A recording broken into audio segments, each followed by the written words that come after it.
In this video tutorial, I'm going to show you how to use the Notes feature for WP Courseware. Hi, I'm Ben, and I'm co-founder of Fly Plugins, the creators of WP Courseware and S3 Media Maestro. And on this YouTube channel, we create tips, tutorials, and strategies on how to create and sell online courses. All right, let's jump in. Okay, so first what we need to do is we need to enable the Notes feature. So when you create a course, by default, the Notes feature is disabled. Okay, so I'm going to jump into a course I've already created, and if we go into a course under course settings, you'll notice that I have course notes already enabled, and I've already changed this, but by default it is disabled. So when you create a course, it's not enabled. Okay, so once you enable it, you just simply click update and notes are enabled, and that's really all there is to configuring notes for WP Courseware. Now on the front end, this is what your students will see.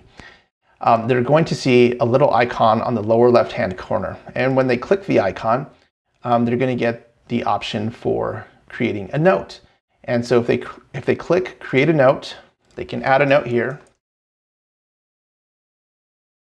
And then they can save the note. Okay. Once it's saved, the note is going to post and it'll be right here listed at the very bottom. They do have the option to edit the note. So you can come in here and you can edit your note, make some changes and save your note, and changes are immediately saved. You can also delete your note here as well. You'll also notice we have a couple of filters here. We have a filter that shows notes that are specific to this particular unit, or you can show notes from your entire course, so from all units. And so if we select all units, you'll notice we have another note. So we have a couple different notes here. And again, you can come edit and delete notes as you wish.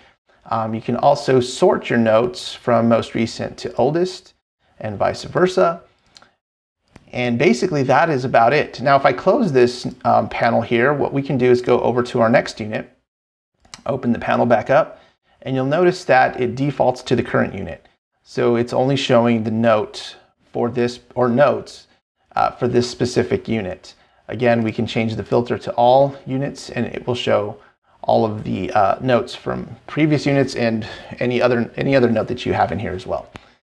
And so this feature is really cool for your students so that they can take notes while they're moving through a course. Maybe perhaps they're watching a video and they want to just jot down some notes.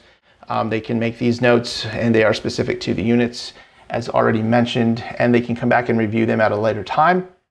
And so we hope that you guys enjoy this feature, and we'll look forward to seeing you in our next video. Bye for now.